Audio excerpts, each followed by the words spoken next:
Hello everyone.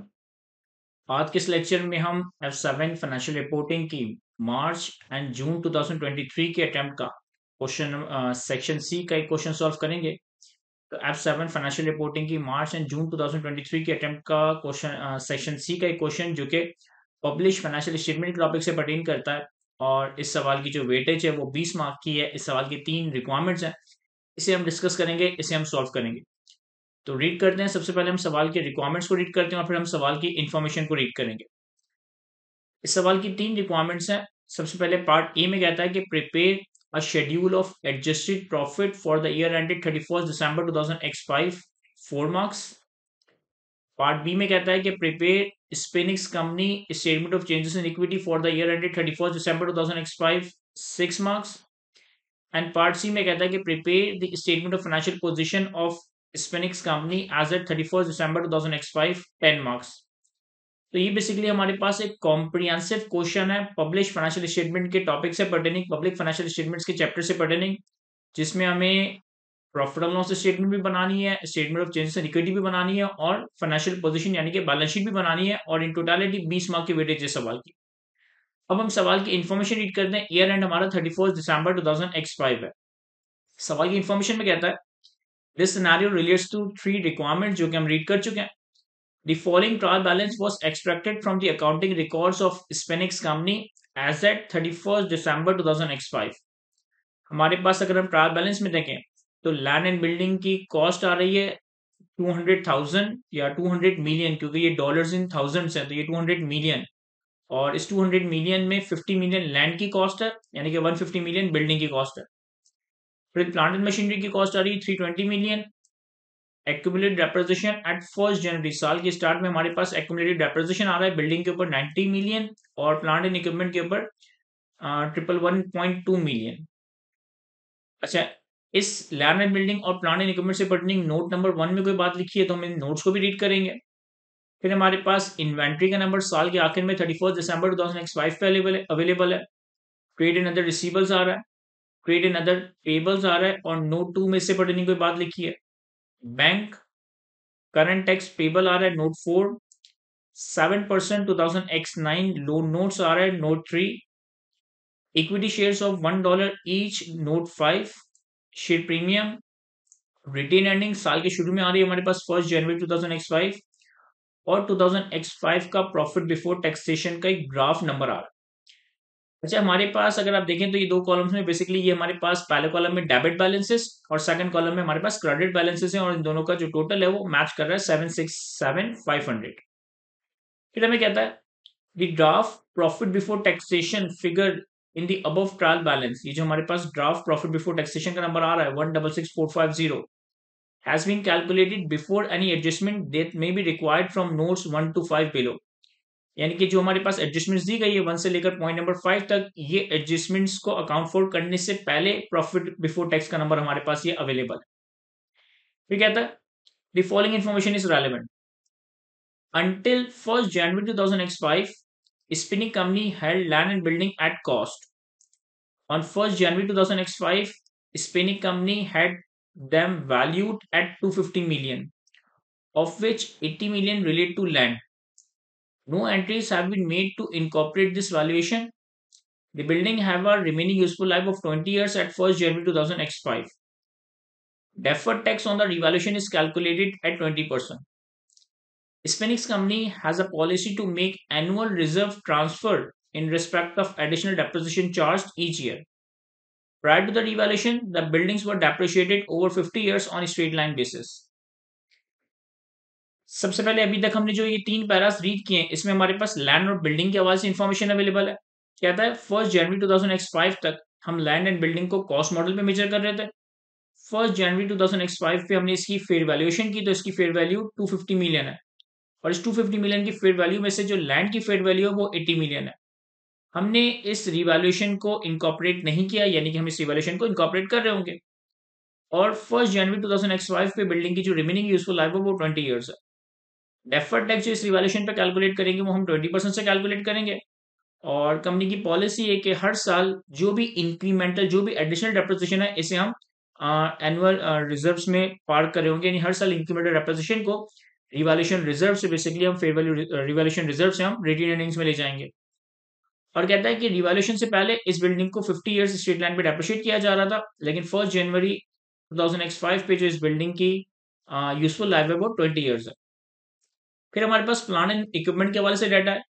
Plant and equipment is depreciated at 15% per annum, reducing using the reducing balance method.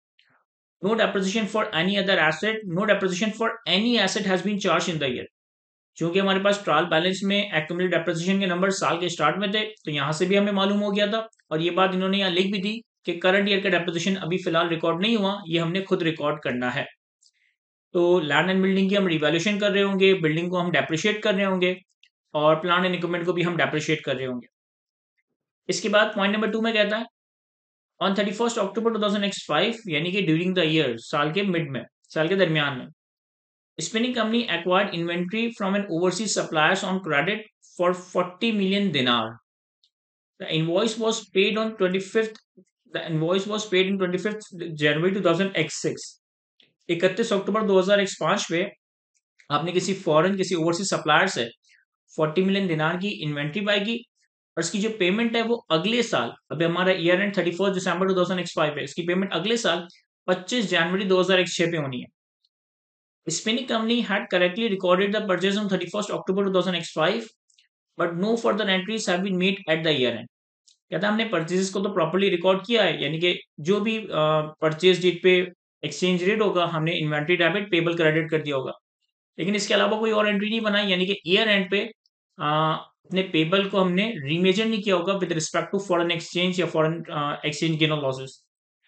तो 31 अक्टूबर 2005 पे हमारे पास exchange rate $1 is equal to 4 दिनार। 31 दिसंबर 2005 पे exchange rate $1 is equal to 5 दिनार, और 25 जनवरी 2006 जो कि नेक्स्ट ईयर के लिए है, अभी रेलेवेंट नहीं है, एक्सचेंज रेट कितना है, $1 इज इक्वल टू 4.8 दिनार। तो ये तो बड़ी सिंपल सी एडजस्टमेंट है हमारे पास, जिसमें हमने जो हमारा पेबल है उसे रिमेजर करना है, उसके ऊपर फॉरेन एक्सचेंज गेन और लॉस रिकॉर्ड करना।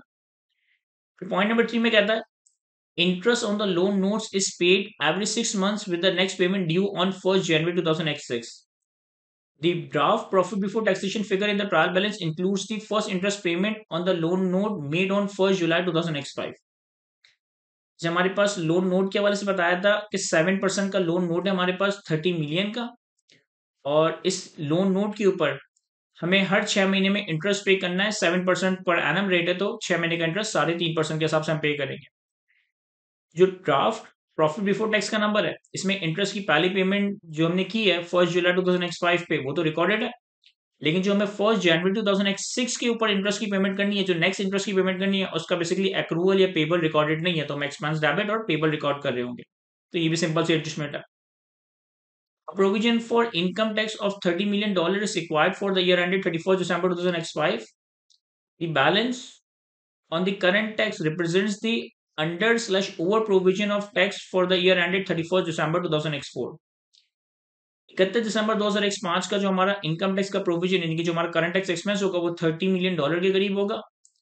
And the balance on current tax, अभी अगर हम देखें तो हमारे पास ट्रायल बैलेंस में करंट टैक्स पेबल में डेबिट बैलेंस आ रहा है 2.5 मिलियन का, करंट टैक्स पेबल में डेबिट बैलेंस आ रहा है 2.5 मिलियन का। तो कहता है the balance on the current tax represents the under/over provision of tax for the year. Last year हमने कुछ अंडर या ओवर प्रोविजनिंग कर दी थी, इस वजह से हमारे पास डेबिट बैलेंस आ रहा है। पॉइंट नंबर 5 में कहता है on 1st September 2005 Spinix company made 145 right issue at $1.25 per share. The right issue was correctly accounted for on 1st September 2005 and the shares are included in the trial balance above. इसके अलावा हमने 1 सितंबर 2005 पे right share issue किए, हर 5 share के बदले एक right share issue किया, और 1.25 की एक्सरसाइज प्राइस पे इशू किया। राइट शेयर्स की इशूएंस को हमने प्रॉपर्ली रिकॉर्ड किया हुआ है, और ट्रायल बैलेंस में भी ये प्रॉपर्ली रिकॉर्डेड है। अब देखें, हमें इस सवाल में basically profit and loss, statement of changes in equity और बैलेंस शीट प्रिपेयर करनी है। तो सबसे पहले अगर हम थोड़ा सा सवाल का स्ट्रक्चर क्रिएट करें, फिर हम एडजस्टमेंट्स पर आते हैं।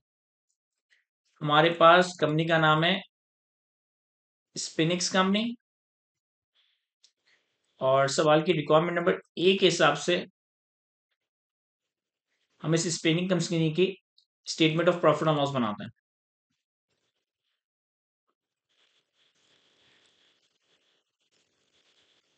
और हमारा ईयर एंड है फॉर द ईयर एंडेड 31 दिसंबर 2005।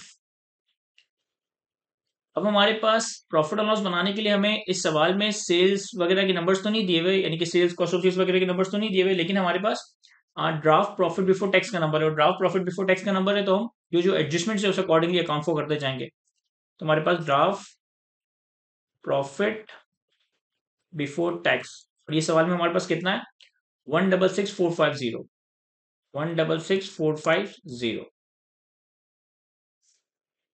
इसके बाद हमारे पास सवाल की सेकंड रिक्वायरमेंट है कि हमने बैलेंस शीट बनानी है। तो पहले हम एडजस्टिंग एंट्रीज देख लेते हैं कि क्या क्या एडजस्टमेंट्स हैं, और फिर अकॉर्डिंगली हम बैलेंस शीट वगैरह में भी प्लॉट कर लेंगे। मैं सब सारी चीज़ों की जनरल एंट्रीज बनाता जाऊंगा ताकि चीज़ें थोड़ी आसान होती जाए। सबसे पहले नोट नंबर 1 में इन्होंने बताया था कि साल के शुरू में हमने लैंड एंड बिल्डिंग को कॉस्ट में मेजर किया हुआ है, और इसकी फेयर वैल्यू $250 मिलियन है, जिसमें से 80 मिलियन लैंड से परटेन करती है।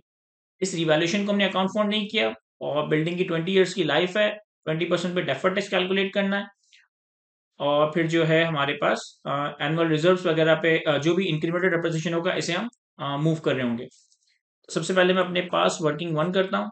वर्किंग 1 में हमारे पास लैंड एंड बिल्डिंग। देखिए लैंड एंड बिल्डिंग के ऊपर हमारे पास लैंड एंड बिल्डिंग, इनकी कॉस्ट कितनी है हमारे पास 1 जनवरी 2005 पे। ट्रायल बैलेंस में हमारे पास लैंड और बिल्डिंग की टोटल कॉस्ट आ रही है $200,000, जिसमें से लैंड की कॉस्ट कितनी है 50 मिलियन। तो $50,000 हमारे पास लैंड की कॉस्ट और $150,000 हमारे पास बिल्डिंग की कॉस्ट। फिर हमारे पास एक्यूमुलेटेड डेप्रिसिएशन भी आ रहा है। अब एक्यूमुलेटेड डेप्रिसिएशन ऑब्वियसली लैंड पे तो नहीं आएगा, सिर्फ बिल्डिंग पे आ रहा है। तो साल के शुरू में एक्यूमुलेटेड डेप्रिसिएशन कितना है 90,000। तो लैंड पे 0 और बिल्डिंग पे 90,000। अच्छा, मैं जितनी भी वर्किंग्स कर रहा हूँ ये सारी वर्किंग्स डॉलर्स इन थाउजेंड्स में कर रहा हूँ।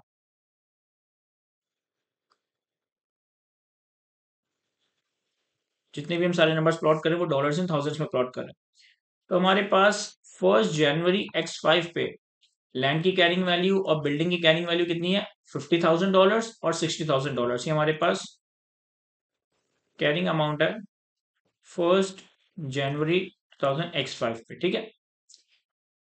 फिर इन्होंने बताया पॉइंट नंबर 1 में कि इनकी फेयर वैल्यू है 250 मिलियन, जिसमें से 80 मिलियन लैंड से पर्टेन करती है। तो अगर हम इसकी फेयर वैल्यू प्लॉट करें 1 जनवरी 2000 X5 पे, तो लैंड की फेयर वैल्यू है $80,000 यानी कि 80 मिलियन, और बिल्डिंग की कितनी है टोटल फेयर वैल्यू 250 है। तो $250,000 माइनस $80,000, तो बिल्डिंग की फेयर वैल्यू आ गई 170। 80,000 मैंने लैंड के नीचे प्लॉट कर दिया, और 250,000 माइनस 80,000 जो कि लैंड से पुट इन करता है, ये आ गया 170,000। ये हमारे पास इनकी फेयर वैल्यू आ गई 1 जनवरी 2005 पे।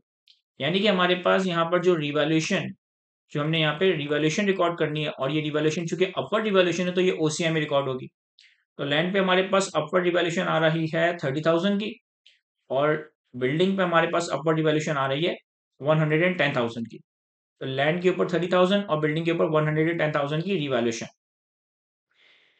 फिर इसके ऊपर डेफर्ड टैक्स इंपैक्ट भी आएगा। मैं साथ साथ जनरल एंट्रीज भी बनाता रहता हूँ। देखिए सबसे पहले 1 जनवरी 2000 X5 पे हमारी जनरल एंट्री क्या बनेगी 1 जनवरी 2000 X5 पे हमारी जनरल एंट्री बनेगी कि लैंड डेबिट, बिल्डिंग डेबिट और रिवैल्यूएशन सरप्लस ओसीआई में क्रेडिट। कितने से?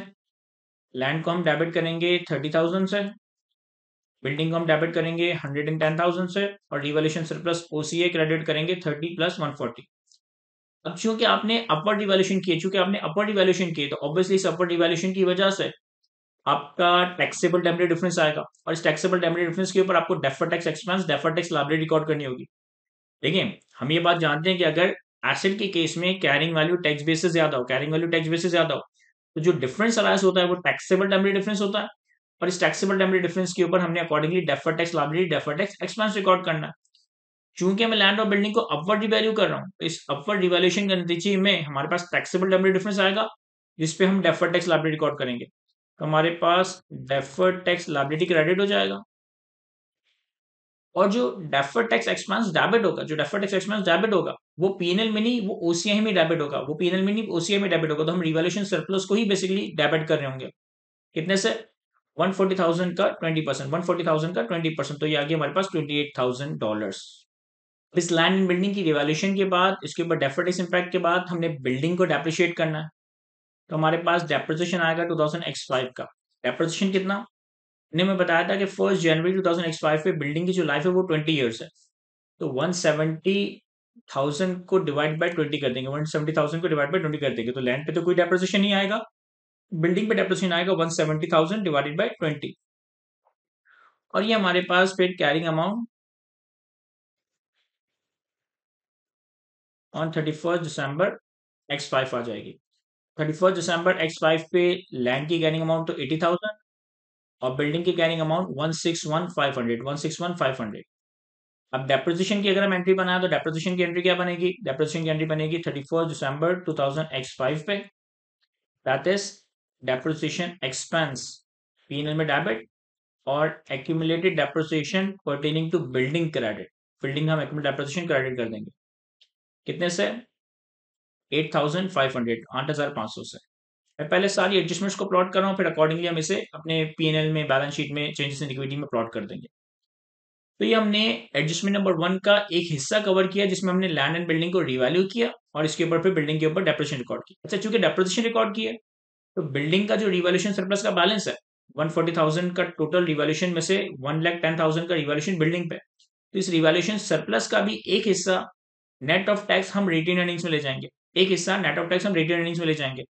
यानी कि हमारी एंट्री बन रही होगी रिवैल्यूएशन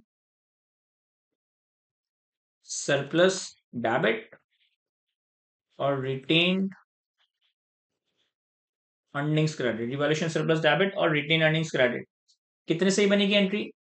देखें, हमारे पास बिल्डिंग के हवाले से, हमारे पास अगर आप यहाँ देखें कि रिवैल्यूएशन सरप्लस बिल्डिंग के हवाले से कितना है, रिवैल्यूएशन सरप्लस बिल्डिंग के हवाले से हमारे पास है 1,10,000 और इसके ऊपर हमने डेफर्ड टैक्स कितना रिकॉर्ड किया है, इसके ऊपर हमने डेफर्ड टैक्स रिकॉर्ड किया है 20% से।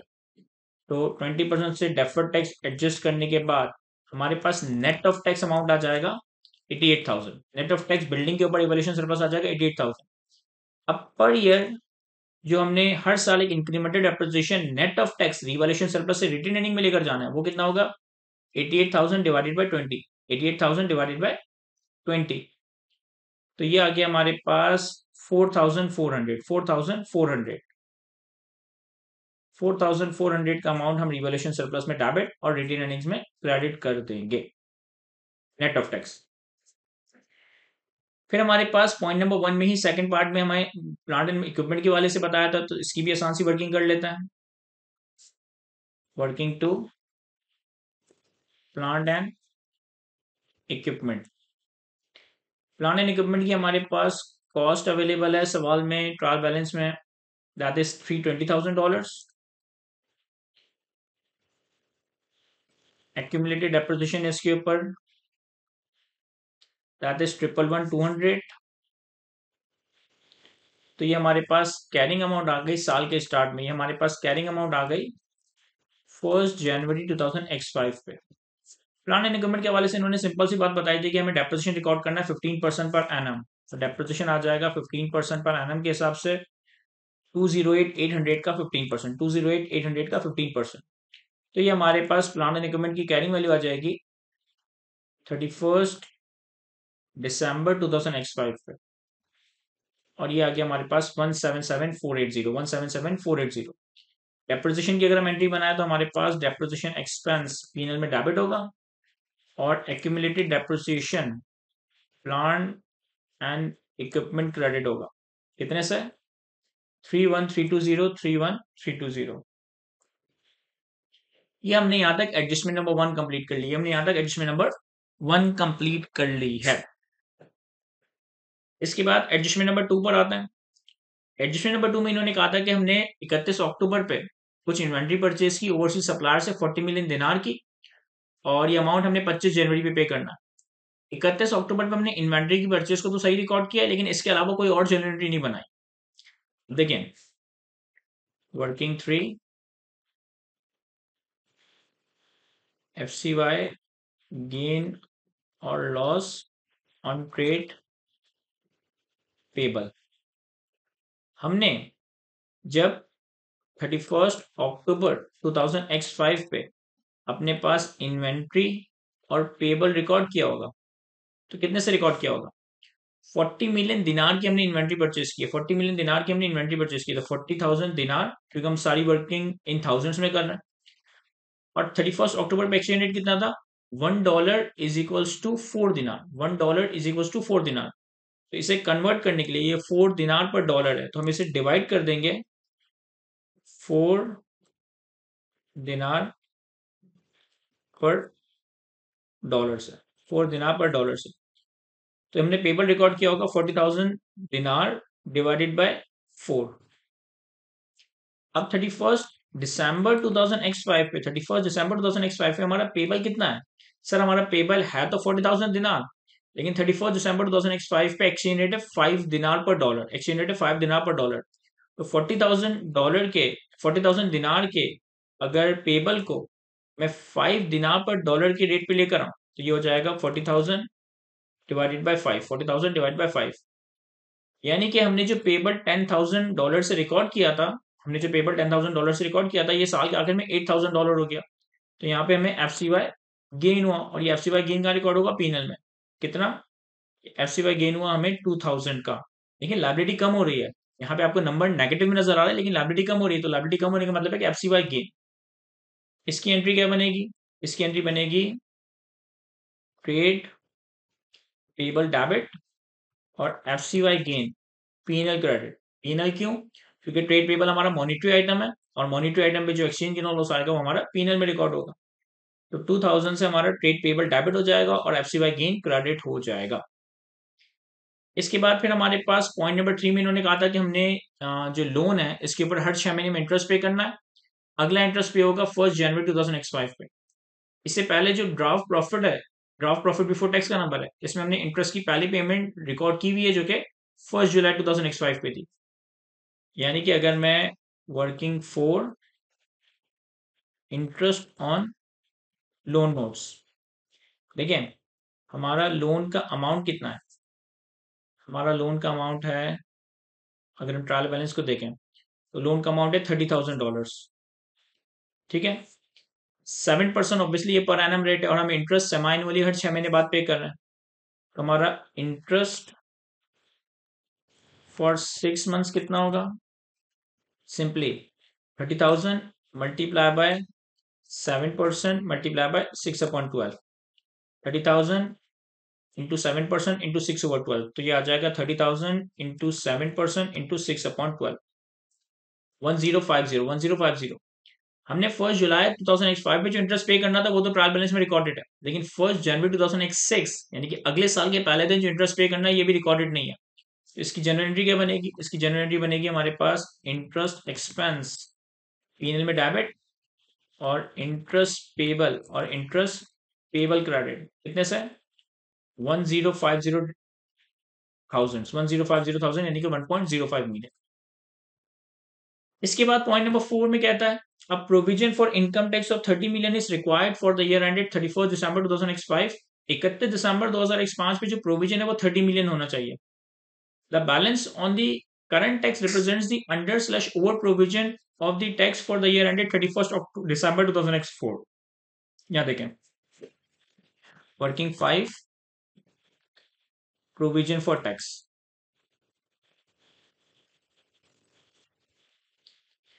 प्रोविजन फॉर टैक्स में क्या होगा कि अगर मैं एक टैक्स का सादा सा टी अकाउंट बना,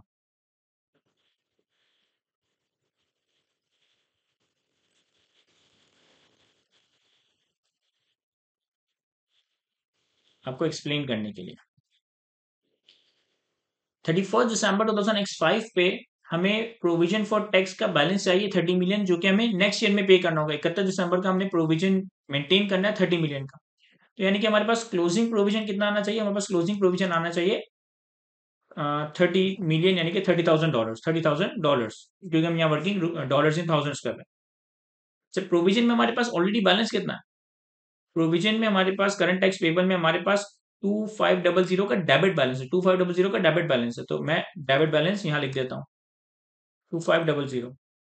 अब ओपनिंग डेबिट बैलेंस है 2500 का, और क्लोजिंग हमें 30,000 का प्रोविजन, 30,000 का पेबल चाहिए। तो हमारे पास जो टैक्स एक्सपेंस आएगा जो कि पीएनएल में रिकॉर्ड होगा वो कितना होगा, 2500 प्लस 30,000 यानी कि 32,500। ठीक है, लास्ट ईयर का क्लोजिंग डेबिट बैलेंस आ रहा है, इसका मतलब है कि लास्ट ईयर हमने प्रोविजन कम रिकॉर्ड किया था, इसलिए वो बैलेंस डेबिट में चला गया। जनरली तो प्रोविजन क्रेडिट बैलेंस होता है ना, पेबल होता है। तो लास्ट ईयर का अगर डेबिट बैलेंस आ रहा है तो इसका मतलब है कि पिछले साल हमने प्रोविजन कम रिकॉर्ड किया था, इस वजह से ये डेबिट में चला गया। इस साल का प्रोविजन हमने मेंटेन करना है, वो भी एक्सपेंस में आया। और लास्ट ईयर की जो अंडर प्रोविजनिंग थी, इन्होंने यहाँ पे हमें बताया था कि हमने अंडर या ओवर प्रोविजनिंग की है, तो लास्ट ईयर की जो अंडर प्रोविजनिंग थी वो भी इस साल के एक्सपेंस में आया। तो 2500 और 30,000 32,500 का एक्सपेंस आ गया। अगर मैं इसकी जनरल एंट्री बनाऊं तो इसकी जनरल एंट्री क्या होगी, इसकी जनरल एंट्री बेसिकली ये होगी कि current tax expense PNL, prior year tax expense PNL, और provision for tax. Provision for tax credit होगा हमारा 32,500 से, करंट टैक्स एक्सपेंस हमारा डेबिट होगा 30,000 से, और प्रायर ईयर टैक्स हमारा डेबिट होगा 2,500 से। यानी कि बेसिकली टोटल एक्सपेंस हम 32,200 को 500 का रिकॉर्ड करेंगे, जिसमें से 30,000 एक्चुअली इस साल का है और 2,500 पिछले साल की अंडर प्रोविजनिंग थी, तो इस साल हमें एक्सपेंस रिकॉर्ड करना पड़ा। और पॉइंट नंबर 5 में तो इन्होंने हमें राइट शेयर्स की बात की थी, और राइट शेयर्स की प्रॉपर्ली रिकॉर्डेड था, बस जब हम चेंजेस इन इक्विटी बना रहे होंगे तो चेंजेस इन इक्विटी में हम इन राइट शेयर्स को प्रेजेंट कर देंगे, इन राइट शेयर्स को हम प्रेजेंट कर देंगे। अब हम आते हैं, हमने सारी जो एडजस्टमेंट्स थी उनकी जनरल एंट्रीज बना ली है। अब हम आते हैं अपने ड्राफ्ट प्रॉफिट बिफोर टैक्स के नंबर को सही करते हैं। देखिए, सबसे पहले हमारे पास अगर हम प्रॉफिट बिफोर टैक्स के नंबर को सही करें तो हमारे पास पहली एंट्री में तो रिवैल्यूएशन की एडजस्टमेंट है जो कि ओसीआई में रिकॉर्ड होगी। दूसरी एंट्री में भी रिवैल्यूएशन की एडजस्टमेंट है और डेफर्ड टैक्स की एडजस्टमेंट है। हमारे पास डेफर्ड टैक्स है बिल्डिंग के ऊपर, और डेफर्ड टैक्स है प्लांट एंड इक्विपमेंट के ऊपर। डेफर्ड टैक्स है बिल्डिंग के ऊपर, डेफर्ड टैक्स है प्लांट एंड इक्विपमेंट के अगेंस्ट। तो हमें, सॉरी, डेफर्ड टैक्स नहीं, डेप्रिसिएशन।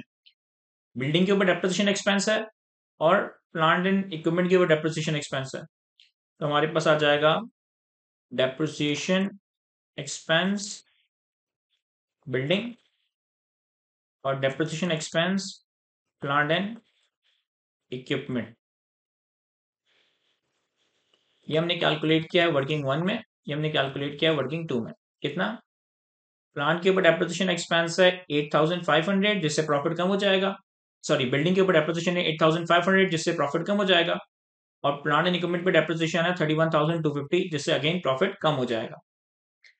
फिर हमारे पास ट्रेड पेबल पे एफसीवाई गेन था, तो हमारे पास एफसीवाई गेन ऑन ट्रेड पेबल, जिससे हमारा प्रॉफिट का नंबर बढ़ जाएगा, और ये नंबर हमने कैलकुलेट किया था वर्किंग 3 में। तो एफसीवाई गेन ऑन ट्रेड पेबल से हमारा प्रॉफिट इंक्रीज हो जाएगा। फिर हमारे पास इंटरेस्ट एक्सपेंस था ऑन लोन नोट्स, तो interest expense on loan notes ये हमने कैलकुलेट किया था वर्किंग 4 में। इंटरेस्ट एक्सपेंस से हमारा प्रॉफिट का नंबर कम हो जाएगा, तो ये है हमारे पास 1050, तो 1050 को मैंने नेगेटिव कर दिया। और फिर हमारे पास टैक्स एक्सपेंस था, तो प्रॉफिट बिफोर टैक्स में मेरे ख्याल है कि ये सारी एडजस्टमेंट्स करेंगे, हमारे पास प्रॉफिट बिफोर टैक्स का एडजस्टेड नंबर आ जाएगा। ठीक है, और फिर इससे हम लेस करेंगे इनकम टैक्स एक्सपेंस, जिसमें करंट ईयर और प्रायर ईयर दोनों आएंगे। तो ये था हमारे पास 32,500, 32,500 यहाँ भी लिखा था और एंट्रीज में भी लिखा था। तो 32,500 का इंटरेस्ट एक्सपेंस माइनस करने के बाद हमारे पास प्रॉफिट आफ्टर टैक्स का नंबर आ जाएगा, और प्रॉफिट आफ्टर टैक्स का नंबर आ रहा है हमारे पास 95,080, 95,080। तो यहां तक सवाल की एक रिक्वायरमेंट कंप्लीट हो जाती है कि इन्होंने हमसे कहा था कि हमें adjusted profit for the year calculate करना है। तो हमने प्रॉफिट बिफोर टैक्स का एडजस्टेड नंबर कैलकुलेट किया, जो जो एडजस्टमेंट्स थी उनके अकॉर्डिंगली एड लेस किया, टैक्स का नंबर हमने प्लॉट किया, और हमारे पास प्रॉफिट आफ्टर टैक्स आ गया। तो सवाल की रिक्वायरमेंट नंबर 1 कंप्लीट हो गई। अब आते हैं हम सेकंड रिक्वायरमेंट पे। सेकंड रिक्वायरमेंट में हमसे कहता है कि हमें इसी स्पिनिक्स कंपनी की statement of changes in equity बनानी है। Statement of changes in equity for the year ended 31 दिसंबर 2005। अब देखें statement of changes in equity में हमारे पास क्या क्या आएगा। अगर हम ट्रायल बैलेंस को देखें तो हमारे पास इक्विटी शेयर्स था, शेयर प्रीमियम था, रिटेन अर्निंग था और एक रिवैल्यूएशन सरप्लस था। तो हमारे पास equity shares $1 each, share premium, retain earnings, revaluation surplus और एक टोटल का कॉलम।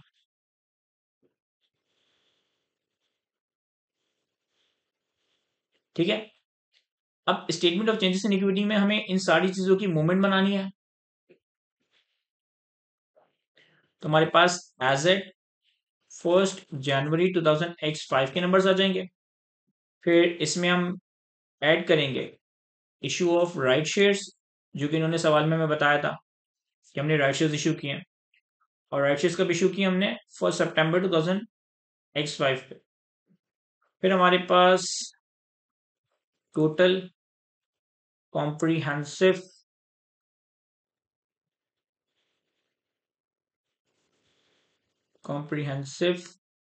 इनकम आ जाएगी 2005 की। फिर हमारे पास इंक्रीमेंटल डेप्रिसिएशन का ट्रांसफर आ जाएगा, transfer from revaluation surplus to retain earning, जो इंक्रीमेंटल डेप्रिसिएशन है। और हमारे पास एज एट 31 दिसंबर 2005 के नंबर्स आ जाएंगे। अब यहाँ गौर से देखिएगा, शेयर कैपिटल और शेयर प्रीमियम का नंबर हमारे पास ट्रायल बैलेंस में आ रहा है। शेयर कैपिटल और शेयर प्रीमियम का नंबर हमारे पास ट्रायल बैलेंस में आ रहा है। शेयर कैपिटल का नंबर है $120,000 और शेयर प्रीमियम का है $5,000। इन्होंने हमसे कहा था पॉइंट नंबर 5 में कि 1 सितंबर X5 पे हमने हर 5 के बदले एक राइट शेयर इशू किया, $1.25 पर शेयर की प्राइस पे इशू किया। और राइट इशू करेक्टली रिकॉर्डेड है, right issue correctly accounted for है। यानी कि ये जो हमारे पास इक्विटी शेयर्स और शेयर प्रीमियम का नंबर है, ये साल के स्टार्ट में नहीं है। इक्विटी शेयर्स और शेयर प्रीमियम का नंबर साल के स्टार्ट में नहीं है। ड्यूरिंग द ईयर जो राइट शेयर इशू है वो उसके अंदर रिकॉर्डेड है। इसका मतलब ये हुआ कि ये $120,000 साल के आखिर में शेयर कैपिटल का नंबर है। $120,000 का शेयर कैपिटल का क्लोजिंग नंबर है। इसी तरीके से 50,000 हमारे पास शेयर प्रीमियम का क्लोजिंग बैलेंस है।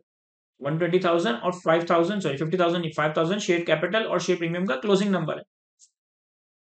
अब यहां देखें, इन्होंने पॉइंट नंबर 5 में बताया कि हर 5 के बदले एक राइट शेयर, हर 5 के बदले एक राइट शेयर। यानी कि हमारे पास नंबर ऑफ शेयर्स 5 और हर 5 के बदले हमने कितने राइट शेयर इशू किए? एक। तो हमारे पास number of shares after right कितने हो गए? हमारे पास number of shares after right कितने हो गए sir? Number of shares after right हो गए 6। भाई अगर मैं हर 5 के बदले एक शेयर इशू कर रहा हूं तो इसका मतलब है कि number of shares after right issue कितने हो जाएंगे? 6। अब ये $120,000 हर शेयर की वैल्यू $1, ये इस number of share after right shares को रिप्रेजेंट करता है। ये number of shares after right shares को रिप्रेजेंट करता है। ओपनिंग शेयर कैपिटल में कैसे कैलकुलेट करूं कि $120,000 divided by 6 multiply by 5। $120,000 divided by 6 multiply by 5। मैंने क्या करा? मैंने कहा $1,20,000 आफ्टर राइट इशू है। हर 5 के बदले अगर एक राइट शेयर मिला है तो 5 + 1 नंबर 6 नंबर ऑफ शेयर्स हो गए आफ्टर राइट इशू। तो अगर मैं 1,20,000 को 6 से डिवाइड करूं और 5 से मल्टीप्लाई करूं तो हमारे पास number of shares at the start of the year आ जाएंगे, दैट इज $100,000। और हमने राइट शेयर्स कितने इशू किए सर? हर 5 के बदले एक राइट शेयर, हर 5 के बदले एक राइट शेयर, तो 100,000 इंटू 1/5, तो ये आ गया 20,000। और 100 में वो 20,000 ऐड हुआ तो ये क्लोजिंग हमारा 120,000 का शेयर कैपिटल बन रहा है। 120,000 का शेयर कैपिटल बन रहा है। फिर उन्होंने बताया था कि हमने जो शेयर इशू किए वो $1.25 पर शेयर इशू किए, $1.25 पर शेयर इशू किए। यानी कि हमने कैश डेबिट किया होगा, शेयर कैपिटल क्रेडिट किया होगा और शेयर प्रीमियम क्रेडिट किया होगा। ऐसा ही है। कैश कितने से? सर कैश हमने डेबिट किया होगा 20,000 शेयर इश्यू किए $1.25 की प्राइस पे, तो कैश हमने डेबिट किया होगा 20,000 इंटू 1.25, ये आ गया 25,000। शेयर कैपिटल हमने कितने से क्रेडिट किया, ये हमने यहाँ कैलकुलेट किया था 20,000। तो बाकी जो एक्सेस है वो हमने शेयर प्रीमियम में पार किया होगा, और वो एक्सेस कितना आ रहा है, वो एक्सेस 5,000 ही आ रहा है। तो क्लोजिंग में जो आपको 5,000 नजर आ रहा है शेयर प्रीमियम का, ये वो है जो कि राइट शेयर्स के नतीजे में आया, ये वो है जो कि राइट शेयर्स के नतीजे में आया, यानी कि ओपनिंग शेयर प्रीमियम का अमाउंट जीरो था, ओपनिंग शेयर प्रीमियम का अमाउंट हमारा जीरो था। फिर हमारे पास रिटेन अर्निंग का नंबर साल के शुरू में कितना था, 158,150, 158,150।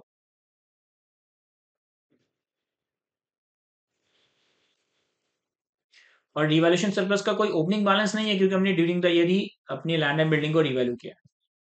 तो राइट शेयर्स का तो शेयर कैपिटल, रिटेन अर्निंग और रिवैल्यूएशन सरप्लस पे कोई इंपैक्ट नहीं है। रिटेन अर्निंग्स में हम क्या करेंगे, हमारे पास टोटल कॉम्प्रिहेंसिव इनकम में जो प्रॉफिट का नंबर था, प्रॉफिट फॉर द ईयर था, ये हमारी रिटेन अर्निंग्स में चला जाएगा, जो हमने यहाँ कैलकुलेट किया था 95080, तो ये हमारी रिटेन अर्निंग्स में चला गया। और ड्यूरिंग द ईयर जो हमने लैंड एंड बिल्डिंग को अपवर्ड रिवैल्यू किया था, जिसके नतीजे में हमने land building debit, revaluation surplus credit 140 से, और फिर 28,000 से revaluation surplus net of tax करने के लिए डेबिट कर दी थी। अगर आप इस फॉर्मूला बार में देखें, तो मैंने 140,000 माइनस 28 लिया है, क्योंकि हमने रिवैल्यूएशन सरप्लस ओसीआई में 140 से क्रेडिट किया, फिर हमने 28,000 से रिवैल्यूएशन सरप्लस ओसीआई में डेफर्ड टैक्स के अगेंस्ट डेबिट किया, तो 140 माइनस 28,000। और फिर incremental depreciation net of tax, incremental depreciation net of tax भी हमने एंट्री प्लॉट की थी 4400 की, ये revaluation surplus debit, retain earning credit. तो 4,400 से हमारा रिवैल्यूएशन सरप्लस नेगेटिव हो जाएगा और रिटेन अर्निंग पॉजिटिव हो जाएगा। Revaluation surplus negative, retain earning positive, तो रिवैल्यूएशन सरप्लस बैलेंस उठाकर रिटेन अर्निंग मूव कर दिया। ये हमारे पास रिटेन अर्निंग का क्लोजिंग बैलेंस आ जाएगा, ये हमारे पास रिवैल्यूएशन सरप्लस का क्लोजिंग बैलेंस आ जाएगा, और ये हमारे पास टोटल का कॉलम, टोटल के कॉलम के लिए मैं इन सबका टोटल ले लेता हूं यहाँ पे।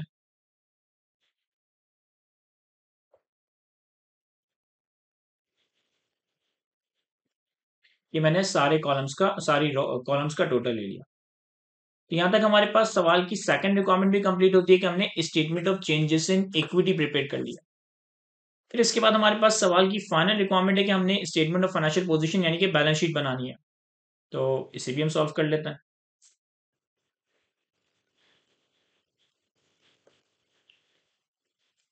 स्पेनिक्स company statement of financial position as at 31 दिसंबर 2005। थोड़ा सा ट्रायल बैलेंस को देखते हुए इसे एक स्ट्रक्चर देने की कोशिश करते हैं। पहले तो देखिए, हमारे पास एसेट्स आएंगे, एसेट्स में हमारे पास नॉन करंट एसेट्स आएंगे, नॉन करंट एसेट्स में हमारे पास land building plant and equipment है, land building plant and equipment है, तो इसे हम as a property plant and equipment दिखाएंगे, प्रॉपर्टी प्लांट एंड इक्विपमेंट। फिर हमारे पास इन्वेंट्री, ट्रेड एंड रिसीवेबल और बैंक, ये हमारे पास करंट एसेट्स में आएगा। तो करंट एसेट्स में हमारे पास inventory, trade and other receivable,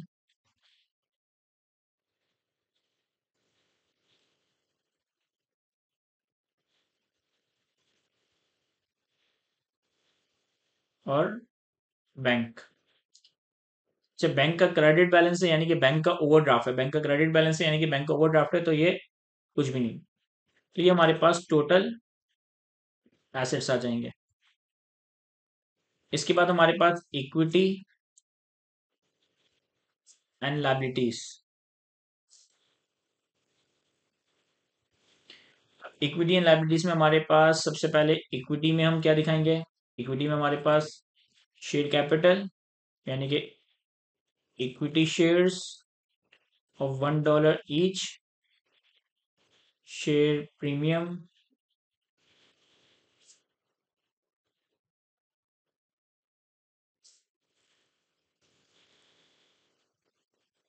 retain earnings,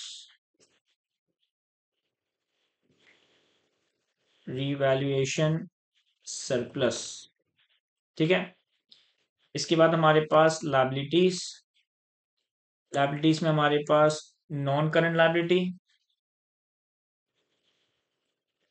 non current liabilities में हमारे पास क्या क्या है, एक तो हमारे पास ये लोन नोट्स था, और एक हमारे पास डेफर्ड टैक्स लायबिलिटी, और ये डेफर्ड टैक्स लायबिलिटी हमने इसके ऊपर रिकॉर्ड की थी, रिवैल्यूएशन सरप्लस के ऊपर। तो हमारे पास लोन नोट्स 7% लोन नोट्स, और दूसरा डेफर्ड टैक्स लायबिलिटी। फिर हमारे पास करंट लायबिलिटीज, करंट लायबिलिटीज में हमारे पास कौन कौन सी लायबिलिटी है, एक तो हमारे पास प्रोविजन फॉर टैक्स है, और दूसरा हमारे पास ट्रेड एंड अदर पेबल था। तो हमारे पास ट्रेड एंड अदर पेबल,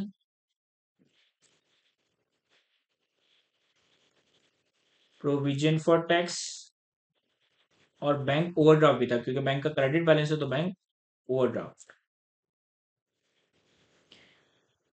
अब देखें, पहले तो मैं सवाल से इनके सारे नंबर्स प्लॉट कर देता हूँ, फिर एडजस्टमेंट्स को प्लॉट करता रहूंगा।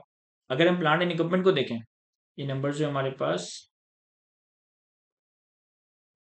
डॉलर्स इन थाउजेंड्स,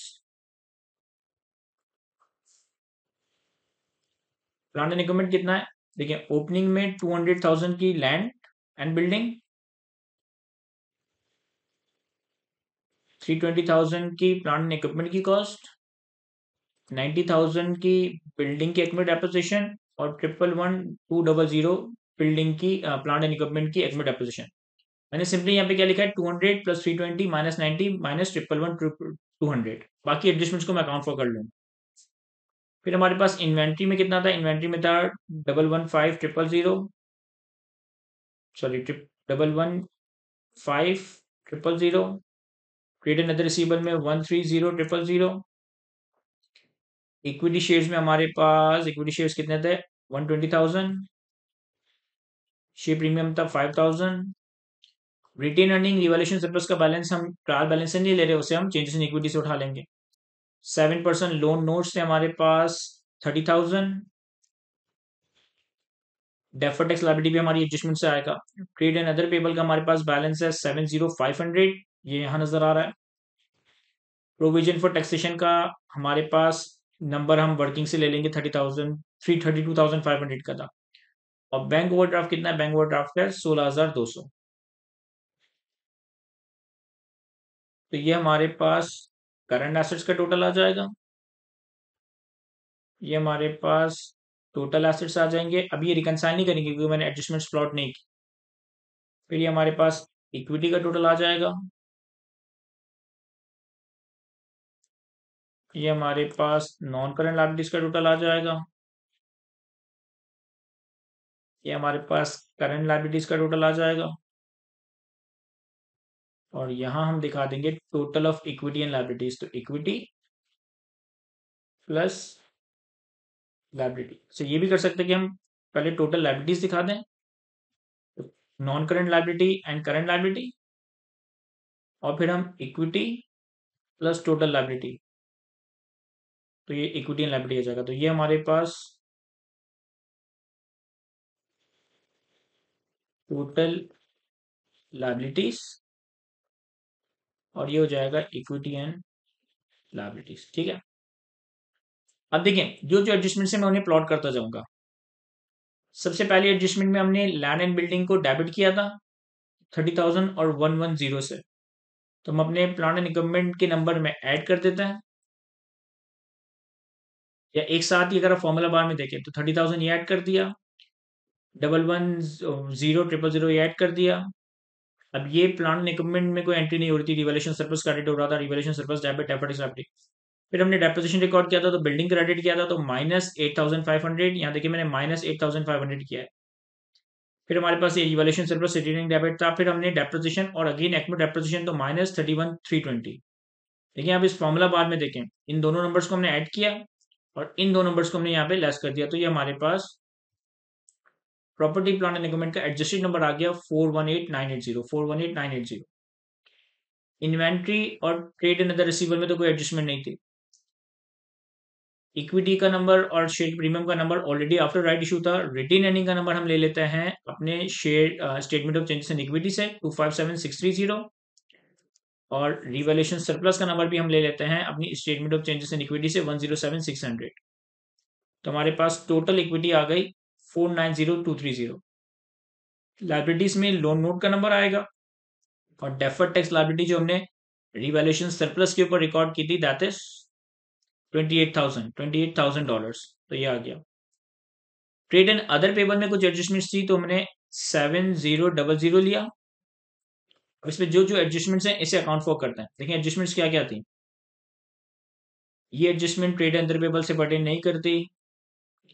ये हमारे पास फॉरेन एक्सचेंज गेन से ट्रेड पेबल 2000 से कम हुआ था, तो मैं यहाँ फॉर्मूला बार में माइनस कर देता हूँ 2000, माइनस कर देता हूँ 2000। फिर 1050 का इंटरेस्ट पेबल रिकॉर्ड करना था, तो इसे हम ट्रेड एंड अदर पेबल में ऐड कर देते हैं।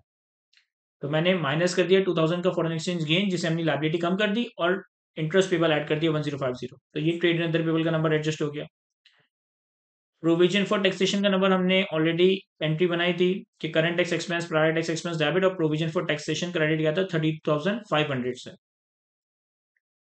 तो ये हमारे पास प्रोविजन फॉर टैक्सेशन आ गया, डेफर्ड टैक्स आ गया। अब देखिए हमारी टोटल एसेट और टोटल लायबिलिटी मैच नहीं कर रहा, टोटल एसेट और टोटल लायबिलिटी मैच नहीं कर रहा, यानी कि कोई गड़बड़ की हमने।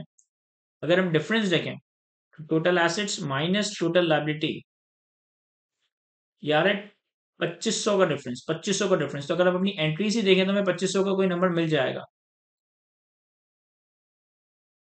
यस, 2500 का नंबर ये है कि हमने बैलेंस शीट पे जो प्रोविजन फॉर टैक्स रिकॉर्ड किया 32,500 का, ये 32,500 नहीं, 32,500 से तो हमने प्रोविजन क्रेडिट किया था, लेकिन प्रोविजन में ओपनिंग 2500 का बैलेंस था, 32,500 से क्रेडिट किया तो क्लोजिंग बैलेंस 30,000 बना, क्लोजिंग बैलेंस 30,000 बना, ना कि 32,500।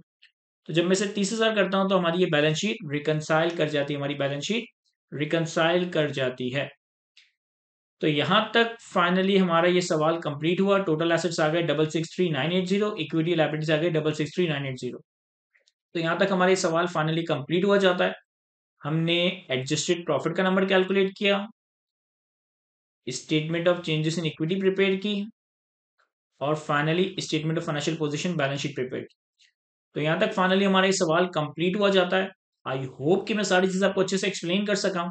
आज की इस गुफ्तगू को हम यही तरह रखते हैं। Thank you.